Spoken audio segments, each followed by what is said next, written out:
వాక్య భాగం ఏంటంటే అంశం పేరు రాజీ పడని భక్తి. దేవునికి స్తోత్రం, హల్లెలూయా. ఏం భక్తి అండి? రాజీ పడని భక్తి. రాజీ పడే భక్తి ఒకటి ఉంది, రాజీ పడని భక్తి ఒకటి ఉంది. ఈ రోజు ఆ రెండు మనం తెలుసుకున్నాం. రాజీ పడే భక్తి, ఈ రోజు మనం ఏ భక్తి చేస్తున్నాం?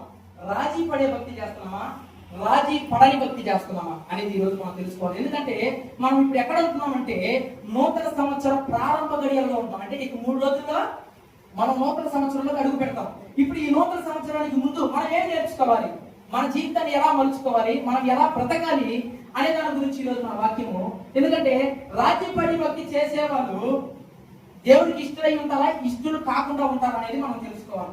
ఎందుకంటే రాజ్యపడే భక్తి అంటే ఏంటి అంటే, మనము ఈ సంవత్సరంలో అంటే 2025 సంవత్సరంలో జనవరి నుండి ఈ డిసెంబర్ వరకు చాలా వాటికి రాజీ పడిపోయినాం. పడ్డామా లేదా? దేనికి పడ్డామని చెప్తాను. పరిస్థితులకు రాజీ పడ్డామా లేదా? మనుషులకు రాజీ పడ్డామా లేదా? డబ్బుకు రాజీ పడ్డామా లేదా? సినిమాలకు, షికారులకు, ఇష్టానుసారమైన విచ్చలవిడి బతుకులకు రాజీ పడ్డామా లేదా? రాజీ పడిపోయిన భక్తి చేసే ఇంతకాలం మనం దేవునికి స్తోత్రం. జనవరి నుండి డిసెంబర్ వరకు మనం రాజీ పడిపోయిన భక్తి చేసాం. ఇప్పుడు రాజీ పడని భక్తిలోకి రావాలా? ఏ భక్తిలోకి రావాలి మనం? రాజీ పడని భక్తి. ఏ రాజీ పడాలా, ఏ రాజీ పడకూడదు అని మీరు నన్ను అడిగితే నేను తెలియజేస్తాను ఖచ్చితంగా. మనం ఈ రోజు లోకానికి రాజీ పడిపోయిన వ్యక్తులుగా ఉన్నాం. అంటే విచ్చలవిడితనానికి, లోక సంబంధమైన విషయాలకి మనం రాజీ పడిపోయి ఉన్నాం. కాబట్టి ఇప్పుడు మనం రాజీ పడని భక్తి నేర్చుకోవాలా. కొన్ని విషయాల్లో కొన్నిటికి రాజీ పడాలి, కొన్ని విషయాల్లో మనం కొన్నిటికి రాజీ పడకూడదు. ఈ రోజు మనం దేనికి రాజీ పడకూడదు అనేది మనం నేర్చుకుందాం. నిర్గమకాండంలో వచ్చినట్లయితే నిర్గమకాండం 8వ అధ్యాయం 25వ వచనం. పేరుకే క్రైస్తవులుగా బ్రతికే పరిస్థితిలో ఉంటున్నాం మనం. పేరుకే క్రైస్తవులుగా, జీవితం మాత్రం లోక సంబంధమైన విషయాలను బట్టి మనం బ్రతుకుతూ ఉంటున్నాం. కాబట్టి దేవుని రోజు రాజీ పడని భక్తిలోకి మనం నడిపించును గాక. హల్లెలూయా. తీసినట్లయితే నిర్గమకాండం 8వ అధ్యాయము 25వ వచనం.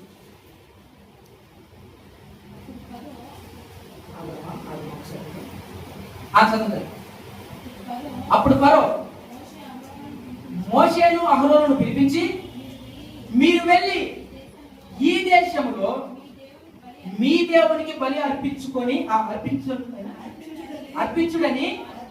వారితో చెప్పగా. దేవునికి స్తోత్రం, హల్లెలూయా, హల్లెలూయా. చదవబడిన వాక్యం పరిశుద్ధాత్ముడి దేవుని చేత పలుకుతూ ఉండగా ఆ వాక్యానుసారంగా బ్రతికే కృప, రాజీ పడని భక్తిని దేవుడు మనకందరికీ నేర్పించును గాక. ఆమేన్, హల్లెలూయా. ఇక్కడ నేను ఏ ఉద్దేశాన్ని బట్టి ఈ వాక్యాన్ని తీసుకున్నానంటే, ఈ సందర్భం మనకందరికీ తెలిసిన సందర్భం. అంటే తెలుసు కదమ్మా మనకి. ఇదే సందర్భం అంటే 10 తెగుళ్ళు వస్తాయి, గుర్తుందా? 10 తెగుళ్ళు వస్తాయి కదా. అంటే ఇక్కడికి ఫరో దేశం, ఐగుప్తు దేశానికి 10 తెగుళ్ళు వస్తాయి. ఈ 10 తెగుళ్ళు వచ్చేటువంటి సందర్భం ఇది. ఇక్కడ ఆ మోషే గారిని ఎవరు పిలుస్తున్నారంటే ఫరో రాజు పిలుస్తున్నాడు. అప్పుడు ఫరో రాజు మోషేను అహరోనును పిలిపించి, మీరు వెళ్ళి ఈ దేశంలోనే బలి అర్పించుకోండి. దీనికి ముందు జరిగిన సందర్భం నేను నోటి విషయాలు చెప్పాను. 8వ వచనం, 8వ అధ్యాయం 1వ వచనం చదువుమా. యెహోవా ఏటిని కొట్టి 7 దినములైన తర్వాత యెహోవా మోషేతో ఇట్లా, నీవు ఫరో యొద్దకు వెళ్ళి అతనితో, నన్ను సేవించుటకు నా జనులను పోనిమ్ము, నీవు వారిని పోనీయనొల్లని ఎడల ఇదిగో నేను నీ పొలిమేలన్నిటినీ కప్పల చేత బాధించును. దేవునికి స్తోత్రం, హల్లెలూయా. ఇక్కడ దేవుడు మోషే గారితో మాట్లాడుతున్నప్పుడు మోషే గారిని దేవుడు ఎక్కడి నుంచి ఎక్కడికి నడిపించాడు? ఆయన రాజరికంలో ఉన్నప్పుడు మోషే గారితో దేవుడు మాట్లాడి, ఇదిగో మోసెస్, నా ప్రజలు, నేను ఎన్నుకున్నటువంటి ప్రజలు బానిస సంఖ్యలో, ఐగుప్తు దేశంలో బానిస సంఖ్యలతో బాధపడుతున్నారు కనుక నీవు అక్కడికి వెళ్ళు అని ఎవరు పంపించాడు? మోషే గారిని దేవుడు పంపించాడు. మోషే గారిని దేవుడు పంపించినప్పుడు ఐగుప్తు దేశం ప్రజలు ఎలా ఉన్నారంటే, వాళ్ళు బానిస సంఖ్యలో ఉన్నారన్నమాట. అంటే బానిసలై, ఐగుప్తు దేశానికి బానిసలై బ్రతుకుతున్నారు. ఇక్కడ ఈ సందర్భం అంతా మీకు అవసరం లేదు. కాకపోతే ఇది తెలుసుకుంటేనే మనము రాజీ పడని భక్తిని నేర్చుకోగలం. దేవునికి స్తోత్రం. ఇప్పుడు ఆ నుంచి మొదలైంది అనమాట. సరే వెళ్ళాడు ఎవరు? మోషే గారు వెళ్ళి ఫరో గారితో ఏమన్నాడు? అయ్యా రాజా, నా దేవుడు నాకు ఆజ్ఞాపించినట్లు, నా దేవుడు నాకు చెప్పినట్లుగా మా యొక్క ఇశ్రాయేలు ప్రజలందరూ కూడా 3 దినముల ప్రయాణం అంత దూరం వెళ్ళి నా దేవుడైన యెహోవాకు మేము బలి అర్పించాలి అని చెప్పాడు. దేవునికి స్తోత్రం. ఎందుకు చెప్పాలి? హల్లెలూయా. ఏం చెప్పాడు? బలి అర్పించాలని చెప్పాడు. అప్పుడు ఇప్పుడు చదవండి 25 దానికి ముందు 16 వచ్చింది చదవండి. అందుకు యెహోవా మోషేతో నీవు నీ కర్రను దీనికి ముందు తర్వాత ఏమొస్తాయంటే కప్పలు వచ్చేస్తాయి కదా, అంటే అది ఒక శాపం. దేవుడు ఐగుప్తు దేశానికి ఏమి పంపించాడు? కప్పలను పంపించాడు. ఎందుకు పంపించాడు అంటే దానికి కారణం ఏంటంటే ఫరో గారు వాళ్ళని పంపించలేదు, బలి అర్పించడానికి బయటికి పంపిలా. మీరు ఎక్కడికి వెళ్ళడానికి వీల్లేదు. పట్టును వదలకుండా ఏ మాత్రం పొరపట్ట కూడా ఒప్పుకోకుండా ఏం చేశాడు? అదే బానిస సంఖ్యలో నిలబెట్టేశాడు వాళ్ళని, ఎవరిని? ఇశ్రాయేలు ప్రజలని. అప్పుడు మోషే గారు ఏం చేశాడు? తిరగా వచ్చి మోకాలు వేసి దేవుడికి ప్రార్థన చేశాడు. దేవునికి స్తోత్రం. మోకాలు వేసి ప్రార్థన చేయగానే ఏం జరిగింది? కప్పలు, పేర్లు, అంటే దేవుడు తెగుళ్ళు పంపిస్తున్నాడు. ఇంకొక విషయం కూడా మనం తెలుసుకుంటే 7వ వచనంలో ఏమని రాస్తుందంటే ఫరో హృదయాన్ని దేవుడు ఏం చేశాడంట? ఇది దేవుడే చేశాడు. ఇప్పుడు కప్పలు దేనికి రావాలా? పావులు లేదంటే ఆ తేళ్లు లేదంటే ఆ యొక్క పేర్లు ఇవన్నీ దేనికి రావాలంటే దేవుని యొక్క ఆ యొక్క శక్తిని లేదా దేవుని యొక్క గొప్పతనాన్ని ఇశ్రాయేలు ప్రజలు తెలుసుకోవాలా. దేవునికి స్తోత్రం. హల్లెలూయా. ఈ రోజు సంఘానికి వచ్చిన బిడ్డలారా, దేవుని శక్తిని నువ్వు అనుభవించి ఉన్నావా? దేవుని శక్తిని నువ్వు అనుభవించి ఉన్నావా? లేదా దేవుని మహిమను నీ కనులారా చూసి ఉన్నావా? చూసి కూడా నువ్వు భక్తిలోకి రాలేకపోతున్నావంటే, దేవుని శక్తిని చూసి కూడా నువ్వు భక్తిలో ఉండలేకపోతున్నావంటే కారణం ఎక్కడున్నది? నీవు రాజీ పడిపోయినావు సాతానుతో. నీవు లోక సంబంధమైన విషయాలతో రాజీ పడిపోయినావేమో. ఒక్కసారి జ్ఞాపకం చేసుకో. ఇక్కడ రాజీ పడని భక్తి నేర్చుకోవాలి మనం. ఎక్కడుందనంటే అక్కడ కప్పలు, పేర్లు, ఇంకా ముందుకు చదివినట్లయితే 14వ వచనంలో ఏముంటుందంటే పేర్లు వచ్చినట్టు, మిడతలు వచ్చినట్లుగా కూడా రాయబడింది అనమాట. ఇవన్నీ వచ్చేటప్పటికే ఫరో గారు తట్టుకోలేకపోయారు. ఏందిరా నాయన వీళ్ళని పంపించకపోయేటప్పటికి ఎక్కడ లేని జంతువులు కానీ లేదంటే ఎక్కడ లేని పాములు, కప్పలు, తేళ్లు, పేర్లు వచ్చేస్తున్నాయి. ఎట కాదు వాళ్ళిద్దరిని పిలిపించారు. ఎవరిని? మోషే గారిని, అహరోను గారిని. ఇక్కడికి వస్తున్నాం ఇప్పుడు వాక్యం వెళ్తాం. ఇప్పుడు చదువమ్మా 25. ఇప్పుడు చదువు. అప్పుడు ఫరో మోషే గారిని, అహరోనును పిలిపించి మీరు వెళ్ళి ఈ దేశంలోనే మీ దేవునికి బలి అర్పించుకోండి. తర్వాత వారితో చెప్పగా మోషే గారు అట్లు చేయతగదు. దేవునికి స్తోత్రం. ఈ పాయింట్ పెట్టుకోండి. ఇప్పుడు ఏమంటాడు ఫరో గారు? ఏమన్నాడు?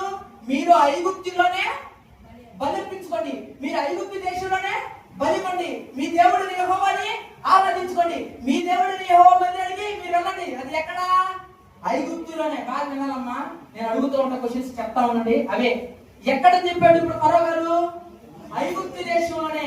ఐగుప్తి ఇప్పుడు మీకు చెప్తానండి. ఐగుప్తి అంటే అర్థం ఏదో తెలుసా? లోకము. ఐగుప్తి అంటే ఏదో తెలుసా? పాపము. ఐగుప్తి అంటే ఏదో తెలుసా? శాపము. ఐగుప్తి అంటే ఏదో తెలుసా? విచ్చలవిడి తలము. ఐగుప్తి అంటే చీకటి. మీరు చీకటిలోనే ఆరాధించండి, శాపములోనే ఆరాధించండి, పాపములోనే ఆరాధించండి అని సాతానైనటువంటి ఫరో ఈ రోజు చెప్తున్నాడు. ఎవరికి చెప్తున్నాడు? మోషే గారికి చెప్పాడు. ఈ మీరు ఎక్కడికి బాగొద్దు, మీరు ఆరాధించుకోండి, మందిరానికి వెళ్ళండి, మందిరంలో ఆరాధించుకోండి, కానీ ఎక్కడ ఉండండి? ఐగుప్తులోనే. ఐగుప్తు అంటే ఏంటి? పాని విడిచి బయటికి పోవద్దు అంటున్నాడు సాతాను గాడు. గుర్తు పెట్టుకో బిడ్డ. రాజీ పడే భక్తి వద్దు. దేవునికి స్తోత్రం. మోషే గారు రాజీ పడ్డారు. అక్కడ సమస్య లే, రాజీ పడలేదు. అరే ఫరో గారు, మేము రాజీ పడే సమస్య లేదు, ఎందుకంటే నా దేవుడు నాకేం చెప్పాడు తెలుసా? దాని కింద చదవండి. ఏమొచ్చిన అది 25 చదువమ్మా. 25 27 చదువమ్మా. 27 చదువు. మేము అరణ్యంలోనికి 3 దినములంత ప్రయాణం పోయి మా దేవుడైన యెహోవా మాకు సెలవిచ్చినట్లు ఆయనకు బలి అర్పించమని. దేవునికి స్తోత్రం. హల్లెలూయా. ఫరో గారితో మోషే గారు రాజీ పడ్డారా? ఐగుప్తులో చేసుకోమన్నాడు కదా. మీరు ఏం చేయాలనుకున్నా, ఏం చెందాలనుకున్నా, ఆరాధించాలనుకున్నా, పాటలు పాడాలనుకున్నా, చప్పట్లు కొట్టాలనుకున్నా, దేవుని స్తుతించాలనుకున్నా ఎక్కడ ఆరాధించమన్నాడు? ఐగుప్తులో. ఇప్పుడు మోషే గారు రాజీ పడ్డారా?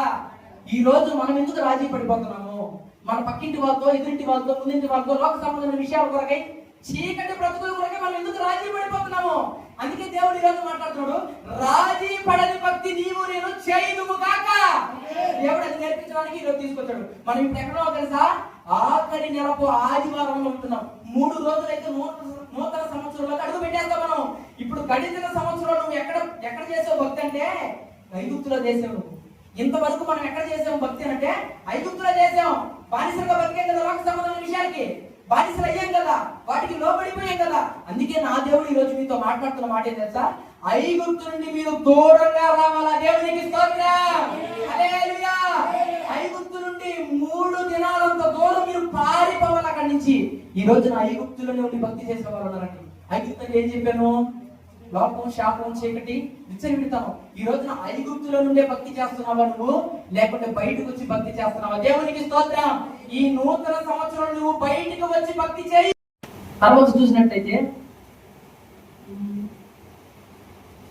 10వ అధ్యాయము 8వ వచనం తెలుసు. తర్వాత అక్కడి నుంచి మరలా వడగండ్లని మరి అంటే దేవుడు ఇంకా కొన్ని తెగుళ్ళను, కొన్ని వడగండ్లను, లేకుంటే కప్పలను, తేలును, పాములను, అంటే దేవుడు 10 తెగుళ్ళను పంపించాడు కదా. ఆ 10 తెగుళ్ళను పిలిపించి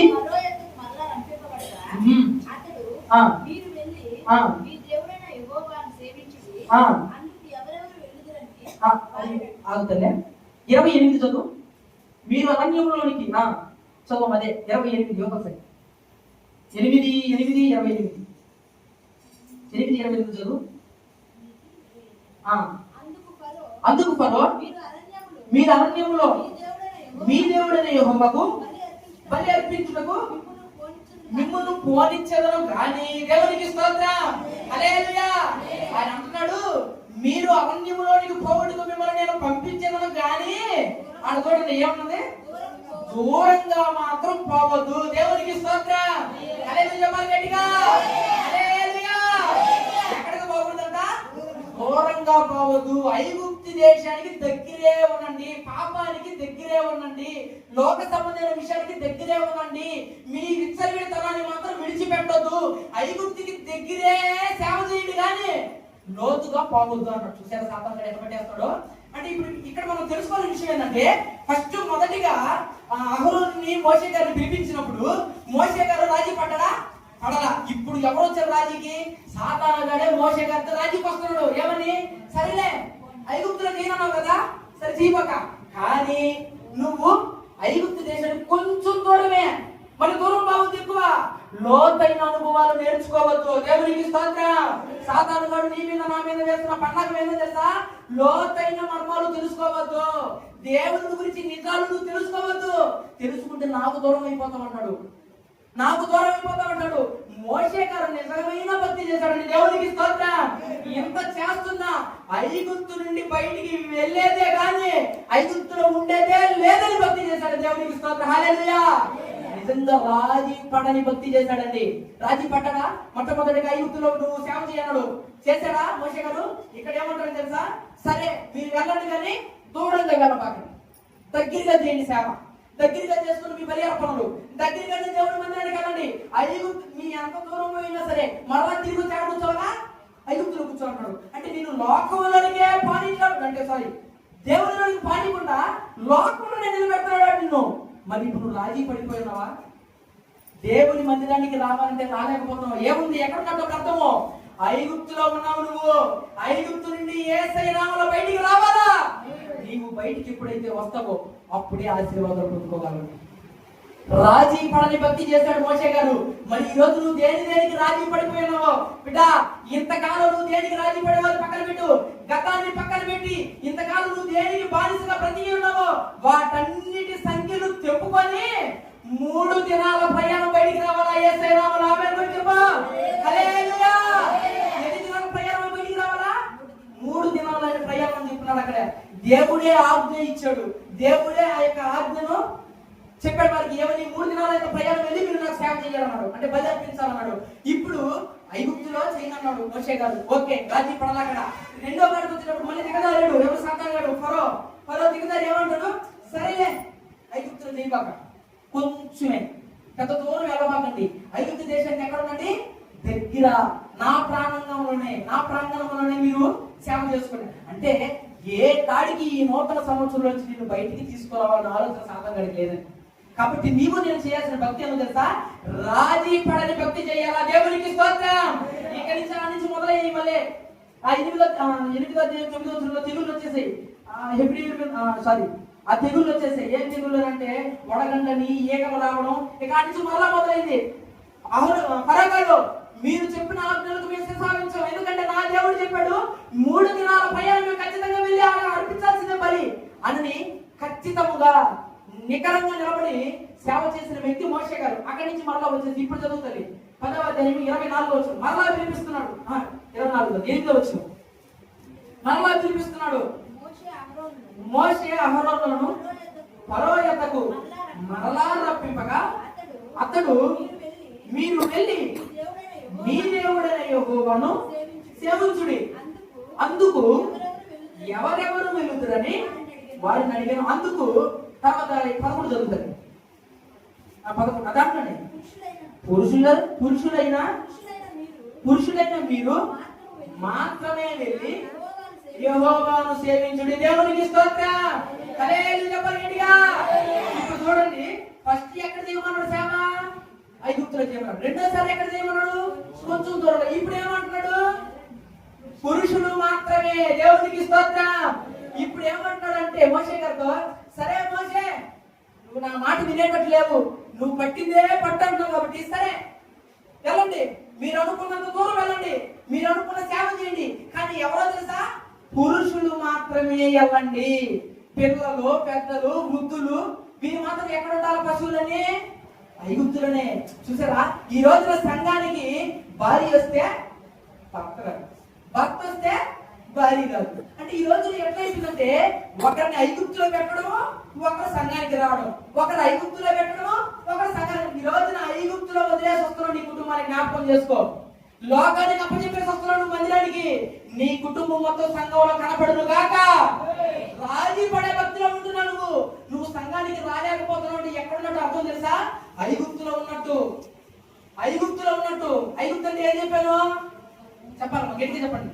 లోకము, పాపము, శాపము, విచ్చలవిడితనము, చీకటి. నీవు చీకటిలో వదిలేసి వస్తున్నావు నీ కుటుంబాన్ని. ఈ రోజు నా చీకటి అందరూ బయటకు వచ్చుదురు గాక. సంఘంలో ఏరండి జనాభా? ఆఖరి కాలంలో ఉంటున్నాం.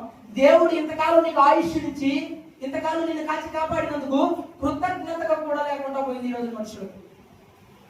రాజీ పడిపోయి సంఘంలో కనపడాలని. ఎందుకంటే నీవు ఎక్కడ వదిలిపెట్టేసి వస్తున్నావు అంటే ఐగుప్తులో వదిలేసి వస్తున్నావు. ఐగుప్తి అంటే చెప్పారు కదా, లోక సంబంధమైనది. దాన్ని విడిచిపెట్టి ఆ సంఖ్యలు చెప్పుకొని నువ్వు మందిరానికి రావాలా. ఇక్కడ చూడండి, ఇక్కడ కూడా మనం గమనించినట్లయితే మోషే గారు అక్కడ కూడా రాజీ పడాల. తర్వాత చదువు అక్కడ సేవించింది మీరు కోరినది అదే కదా అని వారితో అనగా ఫరో ముఖము అక్కడి నుంచి కలగొట్టేశాడు అనమాట. అక్కడి నుంచి మరలా అంటే అక్కడ కూడా మరలా ఏం చేశాడు మోషే గారు? రాజీ పడలా. రాజా, నా దేవుడు నాకు చెప్పిందో తెలుసా? నా ప్రజలు మొత్తము పశువులతో సహా సమస్తము మేము 3 దినాలంత ప్రయాణం వెళ్ళి అక్కడే మేము బలి అర్పించాలి అని మరలా పట్టుబట్టాడండి. రాజీ పడలా. దేవునికి స్తోత్రం. ఫరో గారితో రాజీ పడలా. ఈ రోజు మనం ఏ భక్తి చేస్తున్నాం? రాజీ పడిపోయే భక్తి చేస్తున్నాం. మోషే గారి వంటి భక్తి మనందరికీ చేయుదుము గాక. నూతన సంవత్సరంలోకి వెళుతున్నప్పుడు కొన్నిటిని మనం విడిచిపెట్టి వెళ్ళిపోవాలి. నూతన సంవత్సరంలోకి 3 రోజులు మనకి. ఈ 3 రోజుల లోపల నీవు రాజీ పడి ఉన్న ఆ మునుపటి అంటే ఆ రోజుల్లో నువ్వు చేసిన పాపం కావచ్చు, ఆ రోజుల్లో నువ్వు చేసిన ద్వేషం కావచ్చు. ఈ రోజున దేవుని వాక్యంలో ఒక మాట రాయబడింది, నిన్ను వలే నీ పొరుగు వారిని ప్రేమించుడు అని ఒక్క మాటతోనే సమస్త బైబిల్ సంపూర్ణమైంది. నాకు తెలుసా మీకు? గలతీ రాసిన పత్రికలో రాయబడింది ఈ మాట, నిన్ను వలే నీ పొరుగు వారిని ప్రేమించుడి. ఆ ఒక్క మాటతోనే సమస్త గ్రంథం అంతా ఆ వాక్యంలోనే ఉందంట.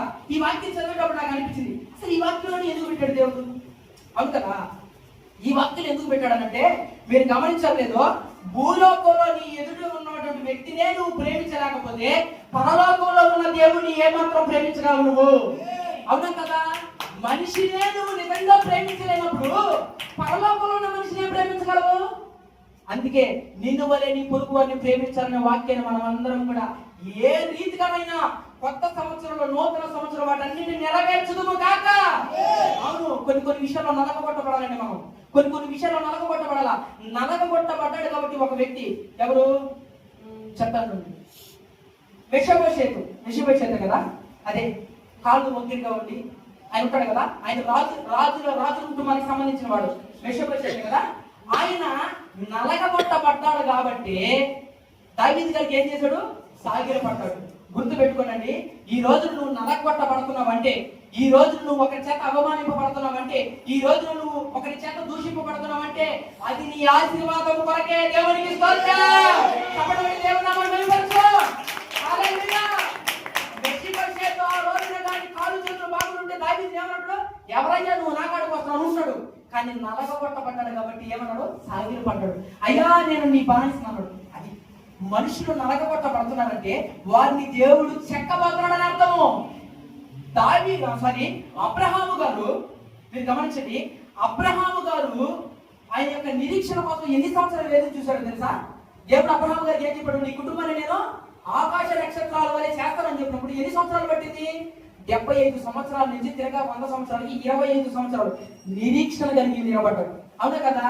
మోషే గారు ఇశ్రాయేలు ప్రజలు ఎన్ని సంవత్సరాలు నడిపించాడు? పాలుతేనె ప్రపంచ దేశానికి 40 సంవత్సరాలు. అంటే వాళ్ళు నడిచి 40 సంవత్సరాలు. అంటే వాళ్ళు వాగ్దానం కోసం ఎన్ని సంవత్సరాలు ఎదురు చూశారు? 40 సంవత్సరాలు. మనం నిరీక్షణ కలిగి ఉండడంలోనే ఆశీర్వాదం ఉంటుంది. ఈ రోజు నా జీవితంలో ఇది జరగట్లేదని నువ్వు బాధపడుతున్నావేమో, నిరీక్షించు, అది నీకు అభివృద్ధినే తీసుకొస్తుంది. దేవునికి స్తోత్రం. హల్లెలూయా. గట్టిగా హల్లెలూయా. నువ్వు అనుకుంటున్నావు నరకబడుతున్నాడే, నన్ను ఈ విధంగా దూషిస్తున్నాడే, నన్ను అవమానిస్తున్నాడే, నన్ను విరిగేస్తున్నాడే అనుకుంటున్నావు. నీవు నరకబట్టబడే కొద్దికి ఆశీర్వాదాన్నే పొందుతావు. నీవు ఎదురు చూసే కొద్దికి మంచి ఆశీర్వాదాలే వస్తాయి నీ జీవితంలో. అబ్రహాము గారు ఎదురు చూసే 25 సంవత్సరాలు దేవుడు ఆయనకు కుమారుని అనుగ్రహించినప్పుడు ఆయన స్వాస్థ్యం నుంచి వచ్చిన వాడు కదా. మనంతా 40 సంవత్సరాలు ఎదురు చూసే ఇశ్రాయేలు ప్రజలు కానాను దేశానికి వెళ్ళాలని. ఈ 40 సంవత్సరాల తర్వాత వారు పాలు దేశానికి వెళ్ళలేదా? మనం కూడా ఎదురు చూడాలండి. మనం ఒక దగ్గరికి వెళ్ళాలన్నా, లేదా మన జీవితంలో ఒకటి జరగాలన్నా సరే, మన జీవితంలో ఓర్పు అనేది ఉండాలి. ఖచ్చితంగా మన జీవితంలో ఓర్పు జీవితం కలిగి ఉండాలి. సరే, మన వాక్యంలోకి వెళ్ళిపోతుంది. ఎందుకు వచ్చేసింది తెలియదు, నా వాక్యంలో లేదు అసలు. సరే, మొత్తం మీద ఇక్కడ ఏం చేశాడు మోషే గారు? ఈ పురుషులు మాత్రమే వెళ్ళాలంటే అక్కడ కూడా రాజీ పడాలా. రాజీ పడకుండా ఏం చేశాడు?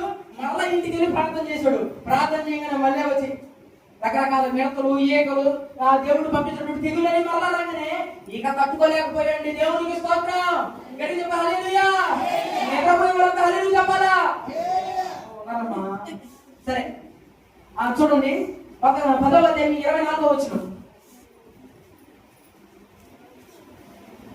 అక్కడ పురుషులు మాత్రమే పొమ్మంటే రాజీ పడకుండా మోషే గారు మళ్ళా తిరిగి వచ్చేసిన తర్వాత 24లో మరలా మాట్లాడుతున్నాడు. ఫరో మోషేని పిలిపించి, మీరు వెళ్ళండి, యెహోవాను సేవించండి, మీ మందలను మీ పశువులను మాత్రమే ఇక్కడ వదిలేసాలని. దేవునికి స్తోత్రం. హల్లెలూయా. ఇప్పుడు ఆఖరికి ఎక్కడికి వచ్చేసాడు తెలుసా? మీరు ఐగుప్తులో చేయండి అన్నాడు, కుదరలా. దూరంగా ఎన్ని చేయనాడు, కుదరలా. తర్వాత పురుషులు మాత్రమే వెళ్ళడం, కుదరలా. ఇప్పుడు ఆఖరికి ఏమన్నాడంటే అందరూ వెళ్ళిపోండి, కొట్టున్నాయన మీ వల్ల నాకు ఏమైపోతుంది? ఏడాడ తెగుళ్ళు, ఏడాడ జబ్బులు, ఏడాడ తేళ్లు, ఏడాడ పేర్లు అన్ని వచ్చేస్తున్నాయి. కాబట్టి వద్దునైనా మీరు వెళ్ళిపోండి, మీ దేవుడిని యెహోవాను సేవించుకోండి. మొత్తం పిల్ల తెల్ల పెద్ద చిన్న పెద్ద అందరూ వెళ్ళిపోండి. కానీ ఏమంటాడో, పశువులను మాత్రం, జంతువులను మాత్రం ఇక్కడ వదిలిపెట్టి వెళ్ళండి. అబ్బా, దేవునికి స్తోత్రం. హల్లెలూయా. మోషే గారు ఏమన్నారు అక్కడ మరలా 25 చదువుతుంది. మోషే గారు, మేము మా దేవుడైన యెహోవాకు అర్పింపవలసిన బలులు నిమిత్తమును, హోమార్పణ నిమిత్తమును నీవు మాకు పశువులను ఇవ్వలను, మా పశువులను మాతో కూడా రావలను, ఒక డెక్క అయినను. దేవునికి స్తోత్రం. హల్లెలూయా. గట్టిగా ఒక డెక్క కూడా వదిలిపెట్టేది లేదంతే. ఒక డెక్క కూడా వదిలిపెట్టేదని లేదు. పిల్లలు కాదు, పెద్దలు కాదు, మనుషులు కాదు, జంతువులలో ఇప్పుడే పుట్టిన ఒక డెక్కనైనా వదిలిపెట్టే ప్రసక్తే లేదన్నాడు మోషే గారు. ఇది రాజ్యం పడిన భక్తి అంటే. ఎందుకు తెలుసా? దీన్ని బట్టి మనం అర్థం చేసుకోవచ్చు. ఏం తెలుసా? ఏమని చెప్పాడు? అర్పణ. అవును కదా? ఎక్కడ రాసి ఇది ఈ పశువుల్ని ఏం చేయాలంట? అర్పణ. అంటే ఇప్పుడు మనం ఎట్లా అర్థం చేసుకోవాలి తెలుసా? మీరంతా వెళ్ళిపోండి, మీరంతా సేవ చేసుకోండి, భక్తి చేసుకోండి, మందిరానికి వెళ్ళండి, మీ ఇష్టానుసారంగా చేయండి, మీ హృదయాన్ని మాత్రం ఎక్కడ వదిలిపెట్టండి? ఎక్కడ? ఐగుప్తులో వదిలిపెట్టేశారండి. వాడు ఏ మాత్రం మనం మారేదని ఒప్పుకోండి, సాతాను ఏ మాత్రం ఒప్పుకోడు. అబ్బా మరలా వెళ్ళాడు వెలిగేసిన అక్కడ మోషే గారితో, మీరు మనుషులందరూ వెళ్ళిపోండియా, కానీ జంతువులు మాత్రం, అర్పణలు మాత్రం దేవుడికి అర్పించేది ఏంటి? బలంటే ఏంటి? జంతువులే కదా, పశువులే కదా. అంటే ఇప్పుడు వాళ్ళు బలి అర్పించాలంటే పశువులు కావాలి. అట్లాగే దేవుడు ఈ దినాన్ని నిన్ను నన్ను ఏమంటున్నాడు తెలుసా?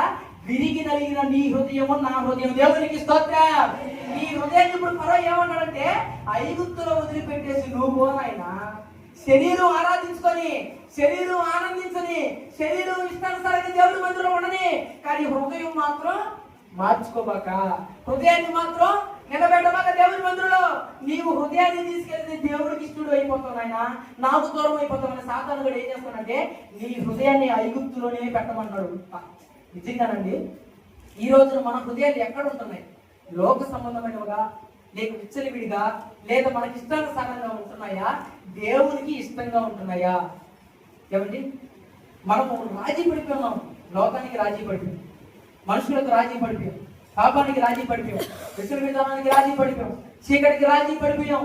రాజీ పడిపోయిన భక్తిలోనే ఉంటున్నాం, కానీ రాజీ పడని భక్తిలోకి రావాలా? దేవునికి స్తోత్రం. ఐగుప్తులో చేయమన్నాడు, రాజీ పడ్డాడు మోషే గారు? పడలా. దూరంగా పోయి చేయమన్నాడు, రాజీ పడ్డాడా మోషే గారు? పడలా. పురుషులు మాత్రమే వెళ్ళమన్నాడు, రాజీ పడ్డాడా?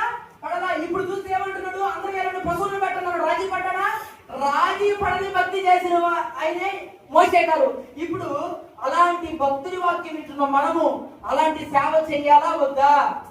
చెయ్యాలి కదా తల్లి? చెయ్యాలంటే మనం ఏం చెయ్యాలా? వాక్యానుసారంగా బ్రతకాలా. వాక్యానుసారంగా బ్రతకాలంటే ఎక్కడికి రావాలా? దేవుని మందిరానికి రావాలా. దేవుని మందిరానికి రావాలంటే మొట్టమొదటిగా మనలో ఏముండాలా? మంచి హృదయం ఉండాలా. ఇప్పుడు ఆ హృదయాన్ని వాడు ఏం చేస్తున్నాడు? ఐగుప్తులో పెట్టేసి వెళ్ళమంటున్నాడు. ఇప్పుడు మన హృదయం ఎక్కడుంది? నీవు ఐగుప్తులో వదిలేసి వచ్చావా నీ అప్పని, లేకపోతే నీతో కూడా తీసుకొచ్చావా? దేవుని మందిరానికి వచ్చిన బిడ్డలారా, దేవుడు ఈరోజు మనతో మాట్లాడుతున్న మాట ఏంటో తెలుసా? నీవు ఒక డెక్కను వదిలిపెట్టడానికి వీలేదు, నీ పసిబిడ్డలను ఇంటికాడ వదిలిపెట్టడానికి వీలేదు. అది చిన్న హృదయమే కావచ్చు, కానీ దేవుని వాక్యానికి ఇప్పటి నుంచే మొదలు పెట్టాలా. దేవునికి స్తోత్రం. వారు నడవవలసిన త్రోవలో నడిపించాలంటే ఎక్కడికి రావాలా? దేవుని మందిరానికి రావాలి కదా, రావాలి కదా. మరి మనం ఎక్కడ ఉంటున్నాము? రే రాబలేదు, ఇంటికాడు, నేను పోయి వచ్చేస్తా చర్చికి. ఆడేముంటదు, వాడు అరుస్తూ ఉంటాడు, వాడు కూర్చొని తింటా ఉంటాడు, ఆ వాక్యం ఏమింటాడు అంటే మనం ఏం చేస్తున్నామనంటే మన చేతులతో మన బిడ్డల్ని మనమే పాపంలోకి నెట్టేస్తున్నాం. మన చేతులతో మనమే మన బిడ్డల్ని శాపంలోకి నెట్టేస్తున్నాం. ఈ రోజున శాపం నుండి మనం అందరూ విడుదల పొందుతూ కాక, మనం అందరూ విడుదల పొందాలంటే ఎక్కడికి రావాలి? 3 దినాల ప్రయాణం అంత దూరం మనం వెళ్ళాలి. ఈ రోజు 3 దినాలంత ప్రయాణం అంటే అర్థమైంది తెలుసా? దేవుని మందిరానికి రావాలి, నీ హృదయాన్ని అర్పించాలి, రాజీ పడని భక్తిని మనం నేర్చుకోవాలి, రాజీ పడినటువంటి సేవలు మనం చేయాలి, రాజీ పడినటువంటి మాటలు. ఈ రోజున నువ్వు దేనికి రాజీ పడిపోయావు? లోక సంబంధమైన మాటలు మాట్లాడుతుంది. ఈ రోజున సాక్ష్యం బ్రతుకు నీకు ఉన్నదా? నాకు ఉన్నదా? నీ ఊరికి వచ్చినప్పుడు నీ పేరు చెప్తే వారు ఏం సాక్ష్యం చెప్తున్నారు నీ గురించి? ఒక విషయం చెప్పరా మీకు? కత్తికి పిడి ఎంత ప్రాముఖ్యమో క్రైస్తవుడికి సాక్ష్యం ఎంత ప్రాముఖ్యం అంట. దేవునికి స్తోత్రం, హల్లెలూయా. కత్తికి పిడి ఎంత ప్రాముఖ్యమో క్రైస్తవుడికి సాక్ష్యం ఎంత ప్రాముఖ్యం. సాక్ష్యము కలిగినటువంటి బ్రతుకు క్రైస్తవులుగా మనం బ్రతకాల. దేవునికి స్తోత్రం. మరి నీ సాక్ష్యం ఎలా ఉంటుంది? నీ పేరు ఎక్కడ? అబ్బా మనిషి వరకు పాలే ఉంది ఆయన అంటున్నారా? లేకపోతే అబ్బా అది క్రైస్తవం అంటే, అది క్రైస్తవ తత్వం అంటే అని అంటున్నారా? మరి నీ నోరు నువ్వు ఎలా చేసి పెట్టుకుని ఉన్నావు? రాజీ పడిపోయేమో, బూతులకు రాజీ పడిపోయేమో, కళ్ళతో పాపం చేయడం రాజీ పడిపోయినావేమో, శరీరంతో పాపం చేయడం రాజీ పడిపోయినావేమో. ఈ రోజున ఈ 3 రోజుల నూతన సంవత్సరంలో అడుగు పెట్టక ముందే నీవు నేను ఈ రాజీని చెప్పుకుందాము కాక. నీవు దేనికి రాజీ పడిపోయావు బిడ్డ? నీ సాక్ష్యం కత్తి వంటి పిడిలాగా ఉండాలి, కత్తి వంటిదై ఉండాలా. 2 అంచెలు కలిగిన కట్టమ వంటిదై నీ సాక్ష్యం ఉండాలా. నీ కాలనీలోకి వచ్చి, నీ ఇంటికాడికి వచ్చి, నీ ఊర్లోకి వచ్చి నీ గురించి అడిగినప్పుడు నిజమైన భక్తిలో బయటపడుతుంది. గతాన్ని మర్చిపోండి, గతం ఎలా ఉన్నదని కాదు, ఇప్పుడు నీ సాక్ష్యం ఎలా ఉంటుంది, ఇప్పుడు ఈ క్షణంలో నీ సాక్ష్యం ఎలా ఉంటుంది. సాక్ష్యాన్ని పోగొట్టుకునే వారిగా ఉంటున్నాం. భక్తిలో నిలబడే వారిగా ఉన్నామా? భక్తికి దూరంగా ఉండే వారిగా ఉంటున్నామా? దేవుని మందిరికి దగ్గరగా ఉండే వారిగా ఉన్నామా? దేవుని మందిరాన్ని విడిచిపెట్టి లోక సంబంధంగా తిరిగే వారిగా ఉంటున్నామా? అసలు నువ్వు ఎలా ఉంటున్నావు? ఈ నూతన సంవత్సరంలో దేవుడు నీతో నాతో మాట్లాడుతున్న మాట అది. మనం ఎలా ఉంటున్నాం? రాజీ పడిపోయినామేమో. రాజీ పడని భక్తి చేయాలి మనం. రాజీ పడని భక్తి చేయాలా? అలాంటి భక్తిని మనం నేర్చుకోవాలా? తర్వాత చూసినట్లయితే ఇప్పుడు ఈ వాక్యాన్ని బట్టి మనం అర్థం చేసుకుంది ఏంటంటే, మోషే కాదు ఏ విషయంలోనైనా రాజీ పడ్డాడా? ఎవరైనా చెప్పాలి? పడలేదు. రాజీ పడని భక్తి చేశాడు కదా. ఏ విషయంలో చేశాడనంటే ఐగుప్తు దేశానికి దూరమే ఉండాలనుకున్నాడు. అవునా కదా? మరి ఈ రోజున నీకు నేను ఒక వాగ్దానం తీసుకున్నాను. లోక సంబంధమైన పాపాలకు మనం అందరికీ దూరంగా ఉందము గాక. ఆమె చెప్పడమ్మా మాట్లాడు మనకి నోరు గడి చెప్పాలి. హల్లెలూయా, హల్లెలూయా. లోక సంబంధమైన విషయాలకు మనం దూరంగా 3 దినాలకు దూరం పారిపోవాలంటే ఎప్పుడు నూతన సంవత్సరానికి దగ్గరగా ఉంటున్నాం మనం. ఈ 3 రోజులు దాటకుందే నీవు దేనితో సంబంధాలు పెట్టుకొని ఉన్నావో గుర్తుపెట్టుకో. వాటన్నిటికీ రాజీ చెప్పుకొని బయటకు వచ్చుదువు కాక. నీ కళ్ళతో పాపం చేస్తున్నావేమో, నీ కనులు సంతోషకరమైన వాటి మీద ఉంటున్నావేమో, గుర్తుపెట్టుకో. అవి నిన్ను ఎప్పటికైనా భూమిలోకి తీసుకెళ్తాయి. అవి నిన్ను ఎప్పటికైనా లోకంలోకి తీసుకెళ్తాయి. అది నిన్ను పరలోకానికి చేర్చవు. నిన్ను చేర్చగలిగింది ఏంటంటే ఈ భక్తే, దేవుని బైబిలే, ఆ వాక్యాలే. ఈ వాక్యానుసారంగా బ్రతకలేకపోతున్నామే. రాజీ పడిపోయిన ఏనాడైనా బాధపడ్డావా? నీకు బాధ కలగట్లేదండి. ఇంకోటి చెప్తానండి. మనకి ఇప్పుడు మనం ఒక పాపం చేస్తున్నాం కదా. ఈ పాపం మనం చేసేటప్పుడు తెలిసి చేస్తున్నానే, ఏం చేసేయా నేను అని బాధ నీలో లేదు అనుకో, నువ్వు పూర్తిగా సాతానుడికి అంకితం అయిపోయినావు అర్థం. నీకు ఆ బాధ కూడా ఒక్కరు కూడా లేదు అంటే, ఒక పాపం చేసేటప్పుడు ఈ పాపం నేను చేస్తాననే, అయ్యా నీకు విరోధంగా నేను ఉంటున్నానే అని నీ హృదయంలో లేకుండా ఉంది అంటే, ఒక పాపాన్ని చేసేటప్పుడు చూసేటప్పుడు కానీ నీ ఆ హృదయ తలంపు నీలో లేకుండా ఉంది అంటే పాపానికి నువ్వు పూర్తిగా బాధిసైపోయినావు అర్థం. కానీ ఎప్పుడో కొంచెం నేను చేసేది తప్పే, నేను మాట్లాడేది తప్పే, నేను చూసేది తప్పే అని బాధపడుతున్నావు అనుకో, నా దేవుడు ఈ ఆఖరి ఆదివారం నీకు సహాయం చేయబోతున్నాడు. దేవునికి స్తోత్రం. ఆ పాపం నుండి విడుదల పొందడానికి నా దేవుడే నీ కాడికి సహాయకుడిగా రాబోతున్నాడు. అది ఎప్పుడు తెలుసా? నీవు నేను నమ్మినప్పుడే, నీవు నేను వాక్యాన్ని అంగీకరించినప్పుడే, రాజీ పడని భక్తి చేసినప్పుడే ఇవన్నీ నీ జీవితంలో నెరవేర్చబడతాయి. ఇప్పుడు ఇంకోటి వచ్చి తెలియజేస్తాను మీకు. రాజీ పడే భక్తి ఒకటి ఉంది. అంటే ఇప్పుడు దాకా మనం ఏం తెలుసుకున్నాము? రాజీ పడని భక్తి తెలుసుకున్నాం. ఇప్పుడు రాజీ పడే భక్తి ఒకటి ఉన్నది. చూడండి, ఇర్మియా గ్రంథం 18వ అధ్యాయం 1వ వచనం.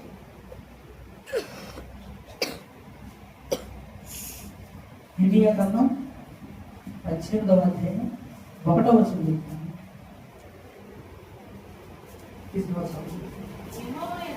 యెహోవా యొద్ద నుండి ఇర్మియాకు ప్రత్యక్షమైన వాక్కు, నీవు లేచి కుమ్మరి ఇంటికి పోయి అక్కడ నా మాటలు నీకు తెలియజేతును.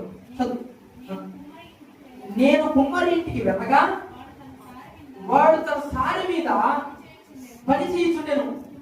కుమ్మరి జిగటి మట్టితో చేయించిన కుండ వాని చేతిలో విడిపోగా ఆ జిగటమును మరలా తీసుకొని కుమ్మరి తనకు యుక్తమైనట్టుగా దానితో మరి ఒక కుండ చేసిన. దేవునికి స్తోత్రం. హల్లెలూయా. గట్టిగా చెప్పండి హల్లెలూయా. ఇక్కడ యెహోవా దేవుడు ఇర్మియా గారికి ప్రత్యక్షమై వాక్కు ద్వారా ఆయన ఏమంటాడంటే, ఇర్మియా నువ్వు ఎక్కడికి పోవు తెలుసా? కుమ్మరి వారి ఇంటికి పో. ఎక్కడికి పోమన్నాడు? కుమ్మరి వారి ఇంటికి పో. అక్కడికి పోతే నా వాక్యం మీకు తెలియజేస్తానని అన్నాడు. కుమ్మరి వారి ఇంటికి పోతే ఏం చేస్తాడని సరే పోయాడు. పోతా ఉంటే కుమ్మరి వాడు ఏం చేస్తాడు తెలుసా? మట్టిని పిసికాడంటే, మట్టిని పిసికి నీళ్లు చల్లి దాని ఎత్తి అలా చక్రం ఉంటుంది కదా, కుండ చేసి చూస్తున్నారు కదా సరే, దాని మీద పెట్టి కుండని చేస్తా ఉన్నాడు. కుండ తయారైపోయింది. కుండ ఒక రీతికి వచ్చేసింది, దాని అందం వచ్చేసింది, దాని సొగసు వచ్చేసింది, దాని ఇదంతా వచ్చేసింది. ఇక్కడ ఏం చేయాలంటే తీసి పక్కన పెట్టేయాలి. ఎవరు? కుమ్మరి వాడు. ఇప్పుడు ఏం చేస్తాడంటే దారంతో ఆ కుండను తీసాడండి. తీసి ఇలా ఎత్తి పక్కన పెట్టేటప్పుడు ఏమైందో తెలుసా? కుండ విరిగిపోయింది. దేవునికి స్తోత్రం. హల్లెలూయా. కూలి అనుకున్నాడు. ఇర్మియా గారు ఏమనుకున్నాడు? ఇంతసేపు కష్టపడ్డాడే, ఇంతసేపు ఇది పడ్డాడే, గుర్తు పునానికి విరిగిపోయింది అనుకున్నాడు. ఎవరు? ఇర్మియా గారు. మరలా కుమ్మరివాడు ఏం చేశాడు తెలుసా? దాన్ని తీసి మరలా నీళ్ళు దాన్ని ఒక చల్లి ఇంకొక రూపం మట్టేసి దాన్ని బాగా పిసికి మరలా ఏం చేశాడు సారి మీద పెట్టి మరి ఒక కుండని దేవునికి స్తోత్రం. హల్లెలూయా. విరిగిపోయి నలిగిపోయి పడిపోయి దేనికి పనికిరానటువంటి మట్టిని మరలా తీసి సారి మీద పెట్టి కుమారుడు ఏం చేశాడు మరి ఒక అందమైన కుండను తయారు చేశాడు. దేవునికి స్తోత్రం. ఇప్పుడు నేను అక్కడ చదవండి, ఇప్పుడు చదవండి 5వ వచనం చదువుతుంది. అంతటా యెహోవా వాక్కు నాకు ప్రత్యక్షమై ఇలాగ సెలవిచ్చెను, ఇశ్రాయేలులారా, ఈ కుమ్మరి మట్టికి చేసినట్లు నేను మీకు చేయలేనా? దేవునికి స్తోత్రం.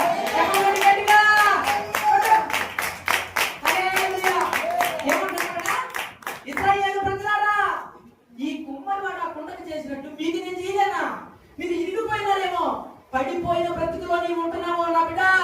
జ్యోతిర్ముడు అభిషేక సంఘస్థులారా, మీరు పడిపోయిన పరిస్థితిలో ఉంటున్నారేమో, విరిగిపోయిన పరిస్థితిలో ఉంటున్నారేమో, నరకగొట్టబడిన పరిస్థితిలో మీరు ఉంటున్నారేమో. నేను మిమ్మల్ని చెక్కలేనా? ఎప్పుడు చెక్కుతారు తెలుసా? చదవడం మళ్ళీ అక్కడే ఉంటుంది. ఇదే యెహోవా వాక్కు, జిగట మన్ను కుమ్మరి చేతిలో ఉన్నట్లుగా ఇశ్రాయేలులారా మీరు నా చేతిలో ఉండాలి. దేవునికి స్తోత్రం. హల్లెలూయా. ఎక్కడ ఉండాలి ఇప్పుడు మనము? దేవుని చేతిలోకి రావాలా? నీవు నీ ఇష్టంగా తిరిగితే దేవుడు నిన్ను ఎక్కడ మారుస్తాడు? నువ్వు ఇష్టంగా తిరిగితే దేవుడు నిన్ను ఎలా మారుస్తాడు? దేవుడికి ఇష్టంగా లేకుండా నీ ఇష్టానుసారంగా నువ్వు ఉంటున్నప్పుడు దేవుడు నీ పట్ల కార్యాలు ఎందుకు జరిగించాలా? ఏమండి, ఎందుకు జరిగించాలా? కుమ్మరివాడి చేతులు ఆ మట్టి ఉంది కాబట్టి ఆ కుమ్మరివాడి యొక్క మట్టి ఎలా తయారైంది? కుండగా సొగసైనదిగా మార్చబడింది. మరి నువ్వు దేవుని చేతిలో ఉంటేనే కదా ఒక అద్భుతమైన వ్యక్తిగా మార్చబడతావు, ఒక నిజమైన వ్యక్తిగా మార్చబడతావు. ఒక అందరికి ఒక ఉన్నతమైన స్థాయిలో దేవుడు నిలబెట్టాలంటే నువ్వు ఎక్కడికి రావాలా? దేవుని చేతిలోకి రావాలా? నువ్వు దేవుని చేతిని విడిచిపెట్టి ఐగుప్తులోకి పరిగిస్తే ఎంత తల్లా? అవునా కదా? మీరు దేవుని సంఘాన్ని విడిచిపెట్టి మనము మీరంటే వాళ్ళు అనుకోలేదు, నేనైనా నువ్వైనా అందరూ సమానమే. ఇప్పుడు మనమంతా దేవుని చెయ్యి విడిచిపెట్టి ఐగుప్తు దేశానికి వెళ్ళి నేను పాపంలో ఉంటా, లోకంలో ఉంటా, చీకట్లో ఉంటా, విచ్చలవిడిలో ఉంటా, నా ఇష్టానుసారంగా నేను బ్రతకతానంటే దేవుడు నిన్ను నన్ను ఎలా మారుస్తాడు? అవునా కదా? చెప్పండమ్మా, అవునా కదా? మరి ఈ రోజు మనం మారాలంటే ఎవరి చేతిలోకి రావాలా? దేవుని చేతిలో. కుమ్మరివాడైన యేసయ్య చేతిలోకి మనం రాబడాలా? ఆయన చేతి ప్రేమతో మనల్ని సృష్టించబోతున్నాడు. దేవునికి స్తోత్రం. పాపపు ఊపిరి నుండి మనల్ని బయటికి లాగబోతున్నాడు. ఎప్పుడు తెలుసా? దేవుని చేతిలోకి వచ్చినప్పుడు. ఇర్మియా గారు అది నేర్చుకోమని తీసుకెళ్లారు అక్కడికి. మీరు ఇంకొక విషయం చెప్తారండి, దేవుని చేతులకు రాకపోతే ఏమవుతుందో అనేది కూడా మనం తెలుసుకోవాలి. బిలాము గారు గుర్తున్నారా మీకు? బిలాము గారు మొట్టమొదటికి ఏం చేస్తాడు? వాళ్ళు దేవునికి స్తోత్రం. హల్లెలూయా. బాలాకు అనే రాజు ఏం చేస్తారంటే వారి దేశం మీద ఇశ్రాయేలు ప్రజలు వెళ్ళాలన్నప్పుడు వీరందరూ ఎందుకు మా దేశం ఏమైపోతారో భయపడి వీళ్ళని శపిస్తే అక్కడికక్కడ నాశనం అయిపోవాలా. అలాంటి వ్యక్తిని ఎవరైనా పడతారన్నప్పుడు ఒక వ్యక్తి ఏం చెప్పాడు? ఉన్నాడయ్యా అలాంటి వాడు ఉన్నాడు. ఎవరైనా? బిలాము గారు ఉన్నారు. ఆయన కానీ శపించాడంటే అక్కడికి సర్వనాశనం అంతే. వారికి లేచేదానికే లేదు అనేసి చెప్పినప్పుడు సరే అతను పెడతారండి అన్నాడు. అనగానే వీళ్ళేం చేశారు? బిలాము గారి కాడికి వెళ్ళి అయ్యా ఇట్లా మా రాజు మిమ్మల్ని పిలుస్తున్నాడు, ఎందుకంటే ఫలానా వ్యక్తులు నువ్వు శపించాలంట, నువ్వు రా అనగానే ఆయన ఏం చేస్తున్నాడు? భక్తిపరుడుగానే ఏం చేస్తున్నాడు? అంట కాదు, మీరు ఇక్కడ ఉన్నాడు, నేనేమన్నా అడగలా? దేవుడిని అడగలన్నాడు. ఇది మంచి పద్ధతి అనుకున్నాం. తర్వాత పోయి ప్రార్థన చేస్తే దేవుడు ఏమన్నాడు? నైటు సమస్య లేదు నాయన, నువ్వు మాత్రం పోక, వారు ఎవరు? నా ప్రజలు, నేను వారిని కలుసుకున్న ప్రజలు, వారంతా వారిని చూపించడానికి లేదు కాబట్టి నువ్వు పోబాక అన్నాడు. అబ్బా వచ్చాడు. అవా మీ నాదులు చెప్పండి, ఏమాత్రం నేను వచ్చేదానికి లేదు కఠినంగా చెప్పాడు. నిజంగానే చెప్పాడు, కఠినంగా చెప్పాడు. ఏమాత్రం నేను బాగుంటుంది మా దేవుడు చెప్పాడు, నేను రాని మీరు పోండి అన్నాడు. సరే మళ్ళీ వెళ్ళిపోయిన తర్వాత మరలా ఏం చేశాడు? ఈసారి ఏం తీసుకొచ్చారు? వెండియు బంగారాలు, వారికి ఆ నగలు, ఆ గుడ్డలు, వారికి సంబంధించిన ఆయన ఇష్టపడేవన్నీ తీసుకొచ్చి మరలా ఎదురు పెట్టి అయ్యా మా రాజు నేను పిలుస్తున్నాను. మళ్ళీ ఏం చేశాడు ఆయన? మళ్ళీ దేవుడు అడిగాడు అనుకోండి. మీరు పోయాడు. మరలా ఏం చెప్పాడు దేవుడు? బాగుందనే రెండోసారి కూడా, మూడోసారి అంటాడు సరే పోను అన్నాడు. మేము ఇప్పుడు ఇదంతా ఎందుకు చెప్పారంటే పోయి అక్కడ పోయి ప్రార్థన చేసినప్పుడు దేవుడి వాక్యం ఏమొచ్చింది? ఆశీర్వాదం వచ్చినట్లే. అంటే ఆయన ప్రార్థన చేశాడు, బలర్పించాడు, పక్కన కోళ్ళు, అది కోళ్ళు, ఈ కోళ్ళు పెట్టి, పొట్టేలను పెట్టి, దహన బలర్పించి ఇన్ని చేసినా సరే ఆయన నోటు కూడా ఏమొస్తుంది? ఆశీర్వాదమే వస్తుంది. కానీ ఇది చేయబడిన దాని వల్ల ఆయన ఎలా మరణించాడండి? ఎలా మరణించాడు తెలుసా?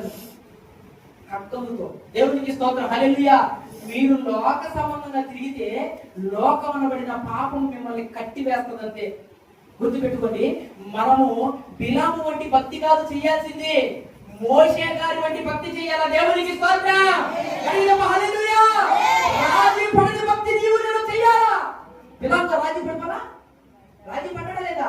నగరకు రాజీ పడిపోయాడు, పెళ్లికి రాజీ పడిపోయాడు, తరానికి రాజీ పడిపోయాడు, లోక సంబంధ విషయానికి రాజీ పడిపోయాడు. ఆ భక్తి చేశాడు కాబట్టి ఏమైపోయాడు? ఆ రీతిగా మరణించబడ్డాడు. ఇంకొక వ్యక్తిని జ్ఞాపకం చేస్తా. యాకోబు గారు గుర్తున్నారా మీకు? యాకోబు గారు ఆయన ఒక దగ్గరికి పోయి ఉన్నప్పుడు పెరిగేలా అని తర్వాత పేరు పెట్టబడిందట. అక్కడ పోయి ఆయన పడుకున్నప్పుడు ఆ రాత్రి దేవుడు దిగి వచ్చినప్పుడు దేవుడితో ఆయన ఏం చేశాడని రాయబడింది బైబిల్లో? పెనుగులాడాడు. దేవునికి స్తోత్రం, హల్లెలూయా. పెనుగులాడాడు. తర్వాత అక్కడ చదువుకుంటూ పోతే ఏమన్నాడు తెలుసా? యాకోబు తెల్లవారుతుంది, నన్ను వదిలేస్తే నేను వెళ్ళిపోతాను, నన్ను విడిచిపెడితే నేనేం చేస్తాను? వెళ్ళిపోతాను అన్నాడు. చెప్పాడా లేదా? ఆయన నోటితో వదిలేమని చెప్పాడా లేదా? విడిచిపెట్టమని. కానీ రాజీ పడ్డాడు యాకోబు గారు. గుర్తుపెట్టుకోనండి, మనం కొన్ని విషయాలకు రాజీ పడకుండా ఉంటే యాకోబు గారు లాగా ఆశీర్వదించబడతాం. దేవునికి స్తోత్రం, హల్లెలూయా. యాకోబు గారు రాజీ పడలేదు కాబట్టి యాకోబుగా ఉన్న వ్యక్తి ఎలా మార్చబడ్డాడు? ఇశ్రాయేలుగా మార్చబడ్డాడు. దేవునికి స్తోత్రం. ఇది కదా ఆశీర్వాదం అంటే. కొన్ని విషయాలు మనం రాజీ పడకూడదండి. దేవుడే చెప్పిన రాజీ పడకూడదు కొన్ని. అవును, నిజంగా యాకోబు గారు రాజీ పడలేదు కాబట్టి ఏమయ్యాడు? ఆశీర్వాదాలు కరెక్ట్గా మార్చబడ్డాడు, ఆశీర్వదించబడ్డాడు. చెప్తాడు కదా లాస్ట్, నీవు ఆశీర్వదించబడుతూ గాక అన్నాడు. దేవునికి స్తోత్రం. ఇక్కడ నుంచి నువ్వు యాకోబు కాదు, ఇశ్రాయేలు. దేవునికి స్తోత్రం. అదండి, కొన్ని విషయాల్లో రాజీ పడని భక్తి చేయాలా, కొన్ని విషయాల్లో రాజీ పడే భక్తి. ఇప్పుడు నువ్వు ఎక్కడ రాజీ పడాలో చెప్పరా? నేను దేవుని చేతిలోకి రావడానికి రాజీ పడాలా దేవునితో. దేవునికి స్తోత్రం. దేవునితో ఇప్పుడు రాజీ పడాలు. అయ్యా మీరు చెప్పారు కాబట్టి నీ చేతిలోకి నేను వస్తానని నువ్వు రాజీ పడాలా. నువ్వు కొన్ని వెనక్కి లాగుతూ ఉంటాయి. నువ్వు మంచి పని చేయాలనుకో, నువ్వు మంచి పని చేయాలని నువ్వు కడుపు ముందేసావనుకో, నిన్ను లాగేవాళ్ళే చేస్తాడు. నిజంగానే నువ్వు లాగేవాళ్ళు చేస్తే. ఇప్పుడు నేను పోయి నేను ఒక సిగరెట్ తాగాలనుకుంటున్నాను అన్నాను అనుకో, వాడు ఏం తెలుసా? కింగు తాగు, లేదా ఇంకోటి తాగంటాడు. ఎందుకది? అది చెడు పని కాబట్టి. నేను మందు తాగాలనుకున్నాను అన్నాను, పలానా బ్రాండ్ తాగా సూపర్ తాగంటాడు. అదే నేను ఒక మంచి పని చేయాలని ఒప్పుకుంటారా? నా గురించి విచ్చలుడిగా మాట్లాడు. అబ్బా ఆయన ఒకప్పుడు భలే భక్తి చేశాడే, అబ్బా ఆయన భలే మాట్లాడేవాడు. ఒకప్పుడు మనుషులు లాగాలనే చూస్తారండి. దేవునికి స్తోత్రం. నీవు లాగబడకూడదు. నీవు ఐగుప్తు దేశానికి ఎంతతో వెళ్ళిపోవాలా? 3 దినాల ప్రయాణం కాలిపోయేలా. ఈ రోజు నీవు నేర్చుకోవాల్సిన భక్తి ఏంటంటే రాజీ పడని భక్తి మనం అందరం చెయ్యాలా? మోషే గారి వంటి భక్తి చేయాలా? యాకోబు గారి వంటి భక్తి చేయాలా? బిలాము గారి వంటి భక్తి చేయాలా? చేయకూడదు. దేవునికి స్తోత్రం. బిలాము గారి వంటి భక్తి కాదు, యాకోబు గారి వంటి భక్తి, మోషే గారి వంటి భక్తి, కుమ్మరి వారి చేతులకి రాబడే భక్తి చెయ్యాలి మనం. అవునా కదా? ఈ రోజు మనం నేర్చుకునే విషయాలు అదేనండి. మన భక్తి తత్వ వాక్యం ముగిస్తున్నాము. మనం ఈ రోజున ఈ వాక్యంలో మనం నేర్చుకున్న భక్తి ఏంటి? ఏంటి మా భక్తి? రాజీ పడని భక్తి. దేనికి రాజీ పడాలా? దేవుడి చేతుల్లో రావడానికి రాజీ పడాలా? దేనికి రాజీ పడకూడదు? లోక సంబంధమైన విషయానికి రాజీ పడకూడదు. నిన్ను చాలా మంది కూడా అలా చేస్తున్నారేమో ఈ రోజున. మనుషులుగా నిన్ను వెనక్కి లాగుతున్నారేమో. వాళ్ళతో రాజీ పడడం మానేయండి. అలాంటి వారితో మాట్లాడడం మానేయండి. మంచిది. ఇంకా దేవునికి స్తోత్రం. నేను వెనక్కి లాగుతున్నానంటే అలాంటి వాళ్ళతో మాట్లాడమే మానేయండి. ఇబ్బంది లేదు. ఎందుకంటే నువ్వు రాజీ పడే భక్తి చేయబాక. అసలు వద్దండి. రాజీ పడి భక్తే వద్దండి మనకి. నిన్న నాకు ఒక సందర్భం జరిగింది. ఆ రీతిగా నేను శుక్రవారం దాకా వాక్యం చూసుకోలేకపోయా. కొన్ని కారణాల వల్ల, కొన్ని విధానాల వల్ల నేను వాక్యం చూసుకోలేకపోయా. శనివారం నిన్న నాకు అది ఒక్కరోజే టైం. ఇంకా నేను ఆ రోజు ఉదయం కూర్చుంటే సాయంత్రం లోపల నేను వాక్యం చూసేసుకోవాలన్న సందర్భంలో నాకు ఒక వ్యక్తి ఫోన్ చేసి ఏం చేశాడు తెలుసా?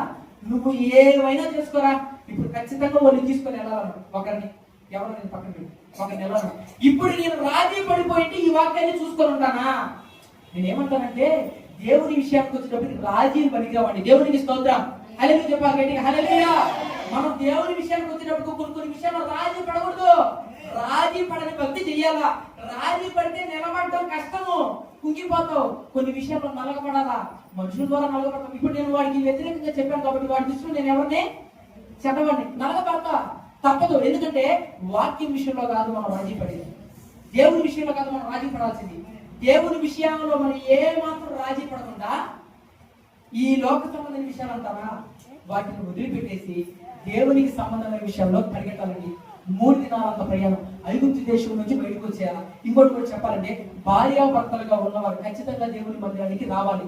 పిల్లలు ఉన్నవారు ఖచ్చితంగా బిడ్డలు కూడా తీసుకురావాలి. మీ అప్పలను ఇంటికాడ పెట్టేసి రావద్దు, మీ హృదయాన్ని ఇంటికాడ పెట్టేసి రావద్దు. దేవుని మందిరానికి వచ్చేటప్పుడు కుటుంబ సమేతంగా రావాలి. దేవునికి స్తోత్రం. మరి వారి యొక్క ఇంకా వారి విధివిధానాల జీవితం దాన్ని పక్కన పెడితే, కానీ దేవుడి వాక్యం ఏం తెలియజేస్తున్నానని నేను చెప్తానండి. ఖచ్చితంగా సమస్తము ఇశ్రాయేలు ప్రజలంతా ఏ రీతిగా అయితే ఆ అరణ్యంలోనికి వెళ్ళి దేవునికి బలి అర్పించారో అదే రీతిగా మన కుటుంబాలన్నీ దేవుని మందిరానికి రావాలని దేవునికి స్తోత్రం. మీ హృదయం అనే బలిని ఇక్కడ అర్పించాలా. ఖచ్చితంగా మన హృదయాలు మందిరంలో నిలబెట్టాలండి. నా వాక్యం నా టైం కూడా అయిపోయింది కాబట్టి ఈ వాక్యం మన హృదయాలన్నీ కదిలించబడినట్లుగా ఆ వాక్యానుసారంగా బ్రతికే కృప, రాజీ పడని భక్తి కృప ఆ దేవుడు మనకు అందరికి అనుగ్రహించును గాక. రాజీ